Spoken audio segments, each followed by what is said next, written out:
All right.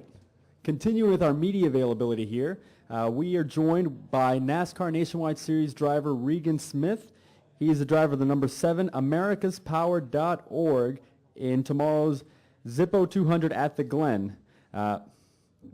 Regan, you're second in the standings. You finished 4th at this event last year. It's actually your career best finish on a road course. Just talk about heading into this weekend. Well, excited. First off, to come back to the Glen, it's, I consider this one of my home tracks and certainly grew up coming here as a kid and watching a lot of races here as a kid and a lot of memories from this place. So every time we come here, I look forward to it.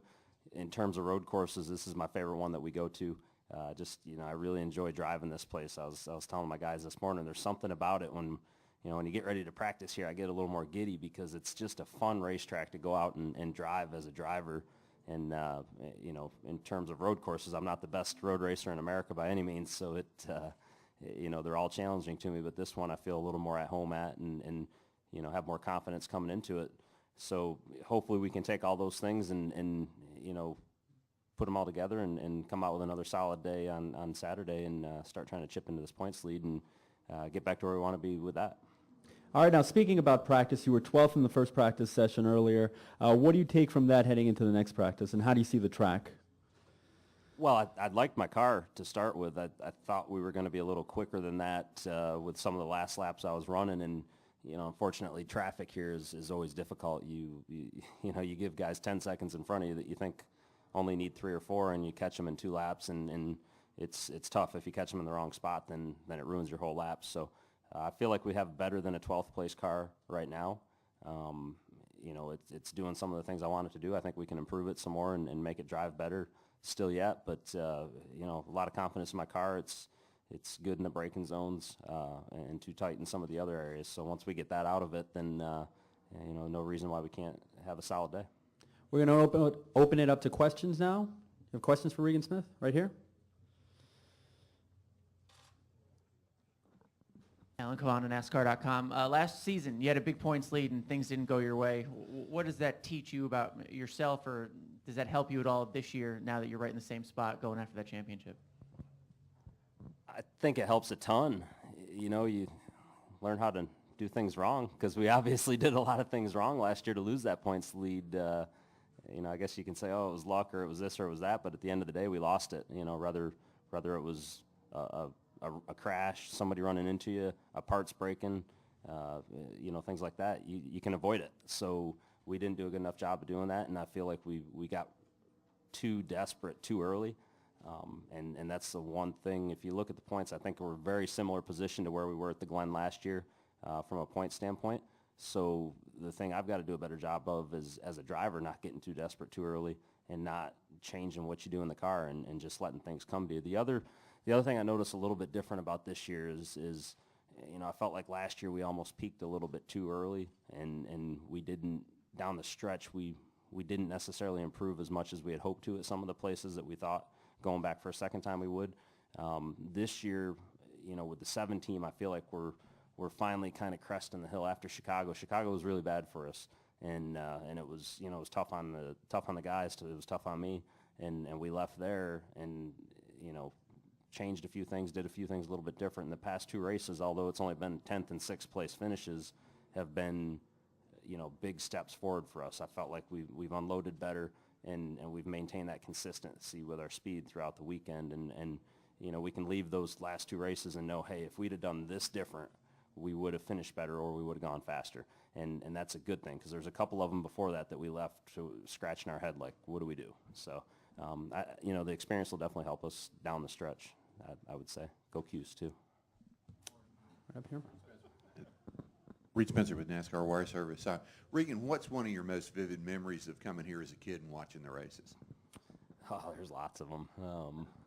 There's a couple that probably don't need to talk about here that were pretty fun to see, as a 10 or 11-year-old kid. But I think the most vivid one I had was the year that Kyle Petty, I can't remember if it was the last lap or second to last lap or how many laps were left in the race. He crashed in the S's, and he's sitting there like, oh, cool, Earnhardt's going to win it now. Yay, here comes Dale. And somehow Dale ran into him, and half the crowd was cheering, half the crowd was booing. It was the typical reaction that you got in a situation like that, and the whole place was going nuts. I don't even remember who won. I just remember that crash and those two guys being up front all day long, and we were sitting in turn, what I call turn 6 over here, over my shoulder, and at the time there wasn't the good TV monitors or viewing monitors, so we heard it on the scanners. We had MRN on the scanners, and we heard it there, but we didn't really know. We didn't get a true feel for what had took place over there until we got home and saw it on TV later on, and I remember that one quite a bit for some reason.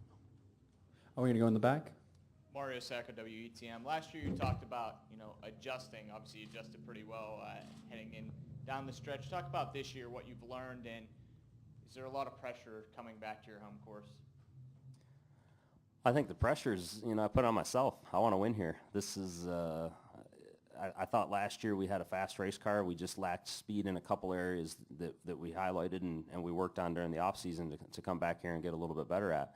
I think our cars are a little bit better this year, as everybody probably does, because we always work to improve them.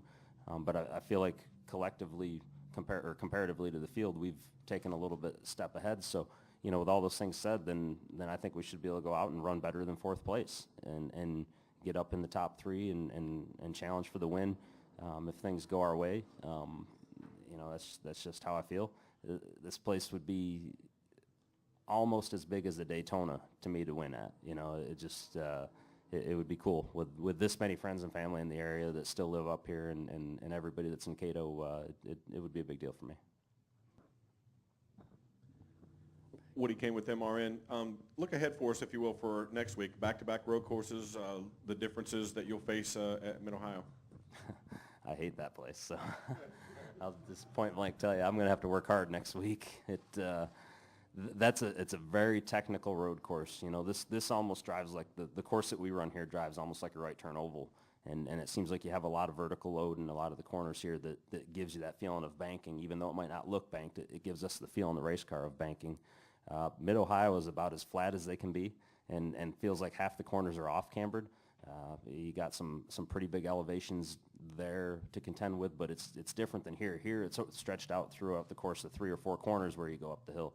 There, it seems like they got to the hill and they just made the corner in the middle of the hill, and you're cresting hills and have blind spots and things like that. So they're 2 completely different road courses, as is Road America. Road America's got a little bit of the technical, but then it's got a little bit of the speed like the Glen does, and I felt good there. I felt comfortable there with what our car was doing. Thought we had a car that could have won until the rain came.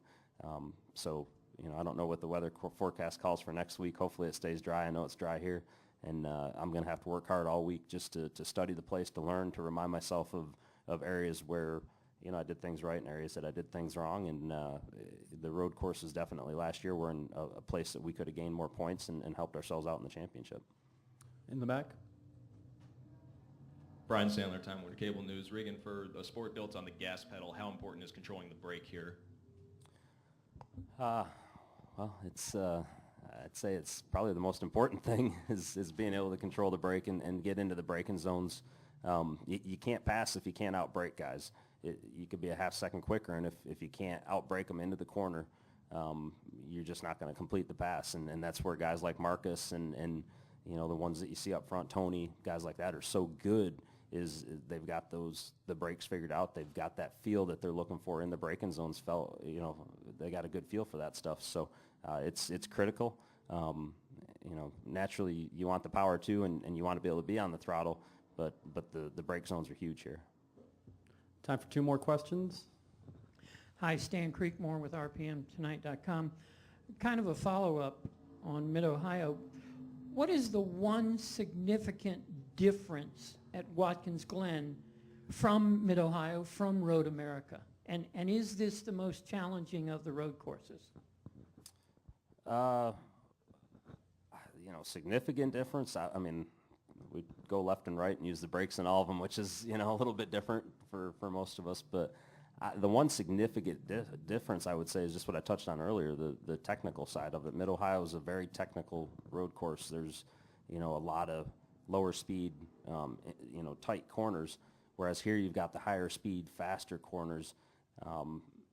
I would say, you know, between all three of them, you pay a bigger, if you have a problem here, if you get out of control here, you pay a bigger price for it. You're probably going to hit something. You're probably going to tear your car up. With that said, this reminds me the most of an oval. It's, you know, almost a right turn oval in some spots of any of the three road courses. So those places you can make mistakes and get away with it. Here, you can't really make that mistake and get away with it. You got to be precise all the time.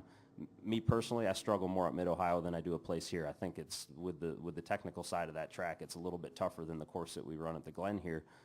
But they're all, you know, they've all got their own challenges, and we practice and you know, do everything we can to prepare coming into these places, you know, equally as much. One last question. I don't know if that was a good answer or not, but that was the only one I had for you. Me? Nice. Marty Smith, ESPN. Hey, bud. Hey. What's How are it you? like to see Dale Jr. so happy? It's great. I mean, it's, you know, the boss is happy. Everybody's happy, right? I mean, that's a good thing. Yeah, I think on a personal side, you know, for the time that I've known him, and which has been quite a while, he, man, he's in a good place, you know, and he's driving good. I think he's driving as good as anybody in the series right now on the Cup side, and that's, you know, maybe I'm partial because he is my boss and I'm around him a lot more, and he's my friend, but, you know, I'd put him up against anybody at this moment, and hell, he went to Sears Point and got a third place, and this is a guy that, you know, admits that he doesn't like road courses, so it's been good to see, and you know, just on the track, away from the track, the things that, you know, we get to do away from the track, he's just, he's in a really good mood, and it seems like, you know, whether that's because the race cars are going so good or what, I don't know, but it definitely doesn't hurt to be doing good at your job and also have everything in line, you know, away from your job. All right, thank you. Regan, thank you very much. Good luck this weekend. Thanks, guys.